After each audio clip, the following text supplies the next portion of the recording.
Hello, everyone, and welcome back to the AfterShock EpiCenter live stream. I'm your host and the communication specialist here at AfterShock Comics, RuthAnn Thompson. And on this magical 2 Tuesday, we have a lot of fours for you because coming up for tomorrow's New Comic Book Day on February 23rd. We actually have three number fours, and I see that everybody's here. Hello, Lady Grayson. Howdy, howdy. And Johnny Fitz. And let's see if I can get this.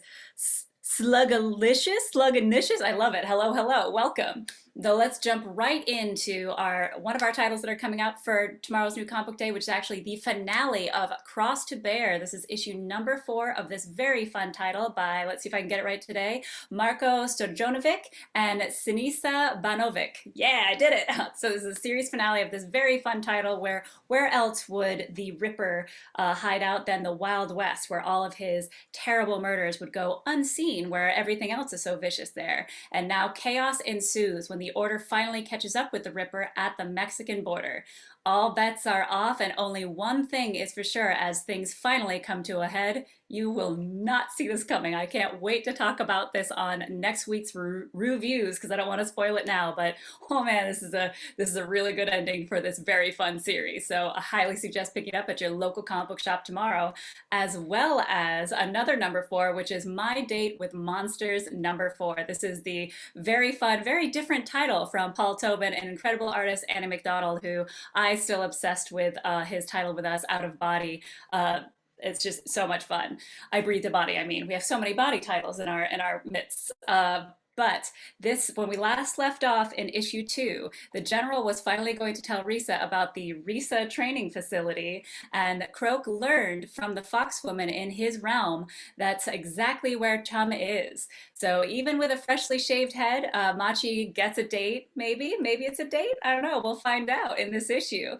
And will Risa and Croak be able to make it to the secret government installation devoted to making her fall in love with the perfect man in order to save the world in time? I don't know, because it's already creepy enough that that exists, but now there is all of these nightmares just wreaking havoc and killing so many of these hopeful potential partners. So we're gonna have to see if they make it there in time or not. I don't know. I love this title. It's very fun because nothing is more terrifying than dating, except for real life monsters. Lady Grace, oh, thank you for the compliment about my glasses. And yes, you are so excited, and you should be. It's really, really fun. And last but not least, for our number 4s coming up for this New Comic Book Day on February 23rd, we have the Heathens number 4. So this is from writers Cullen Bunn and Heath Omodio, and the artist Sammy Kivella. And this is, if you haven't picked up this title yet, it is a very fun twist on kind of, we've done it with Rough Riders, you've seen it before with League of Extraordinary Gentlemen, but now we have in the underworld some of the worst souls who are brought together to actually get the even worse souls in order to get their freedom from their hellish time there. But now in this issue, the heathens threaten to return to their villainous ways, destroying any chance to kill the Ripper and force him back into hell in the process. So you're going to have to see just who turns on who, how are they going to be able to do this, and it's very fun. And the artwork from Sammy is so much fun, where it really mixes in a lot of like historical type drawings within this very contemporary title. And yes, Suglicious, the cover is so cool to have the way that the baddie is ethereal like that. I absolutely agree. And Nathan Duncan, welcome to the live stream. And speaking of live streams, we have another happy hour coming up in just a couple more weeks. So you need to join us for the live Thursday, not this coming Thursday, the one afterwards, for March 3rd, where we're going to have none other than Garth Ennis. And I am so excited to talk to him again. I had the pleasure of talking to him at C2E2 at some of these about these new titles with us, including Lion and the Eagle, but he's also done Out of the Blue and Walk Through Hell with us. And, you know, he's done The Boys, a few other things that, you know, are kind of popular out there. So if you guys have anything you want to ask Garth Ennis, make sure you come next Thursday on March 10th, 5 p.m. Eastern. Pour yourself a drink and be able to ask him anything you want. It's really exciting. And we're going to have the world famous live sale as well, where we're going to have the happy hour exclusive cover by Mike Ruth of Lion and the Eagle, plus all of his incredible titles with us at a fraction of the cost. So if you guys haven't been to any of our other happy hours, this is definitely the one to be to. We're very excited about it. And speaking of Garth Ennis, we have fast approaching that you need to let your local comic book shop know if you want to add it to your pull list this Wednesday. We have Lion and the Eagle #2 coming out, and that is going to be in shops for March 23rd, but it's going to be the order deadline of February 28th, the last day, so this coming Monday. So make sure you get there so that you can get this Lion and the Eagle #2 beautiful prestige format book about Burma in 1944, where there are rules for war, but not here. It's absolutely amazing and terrifying, and such a crazy glimpse into that terrifying, terrifying war. Then we have also, for coming up soon, the finale of Maniac of New York Volume 2. That's right. We're going to see if anybody can survive the Maniac, if we can finally stop him in this final issue. So again, this will be in shops on March 23rd, but the final order cutoff is this coming Monday on February 28th. So while you're at your local comic book shop tomorrow picking up your new titles, make sure you add these to your pull list, because it's really exciting. I say nothing, but I will talk about the last issue in the reviews coming up.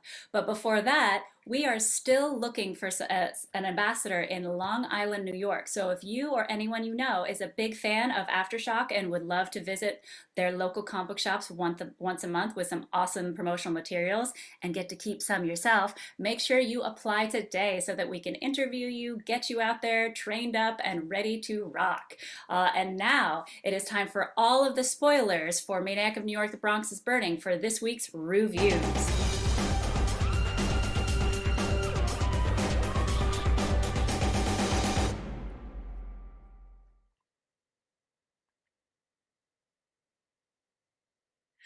All right, so hopefully anybody who has not read Maniac of New York #3 isn't here right now, because I'm about to spoil all of it. It's just so good. It continues with the incredible writer of Elliot Kalan. You might know him. He writes for so many different TV shows, including Mystery Science 3000, Daily Show, so many things.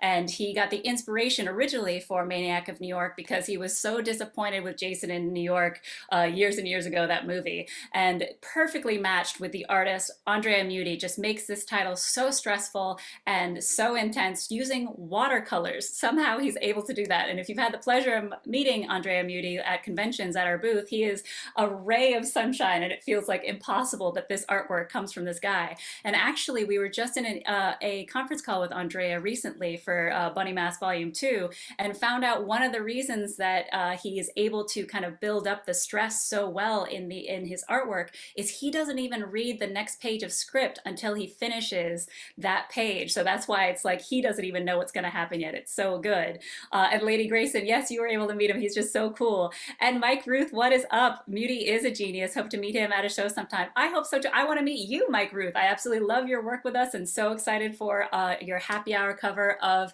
Garth Ennis's book as well, coming up for this happy hour.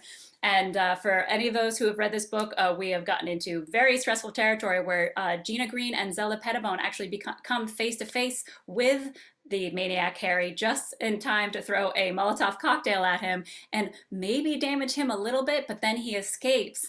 And we also see that the mayor of New York seems determined to get in their way and has now fired both of them from the force. So now they are absolutely just doing this just for their own purposes and revenge. Edward Huey, I'm so glad you've been reading as well. This is like such a fun and stressful book.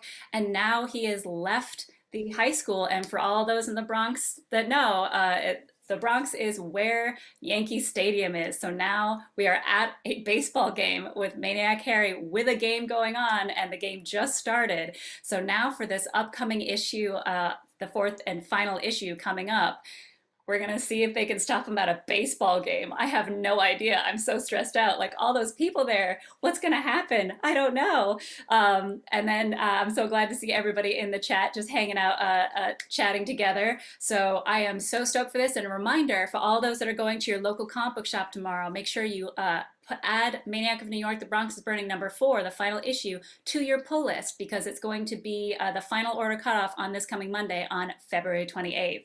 And other than that, just thank you all so much for joining. Make sure that wherever you're watching this, you like, subscribe, hit that notification bell, and we will see you in just a few weeks for the happy hour, and I will see you next week for another EpiCenter. Make sure you stay safe out there, wash your hands, keep your distance, wear your mask, and only read dangerously. Take care.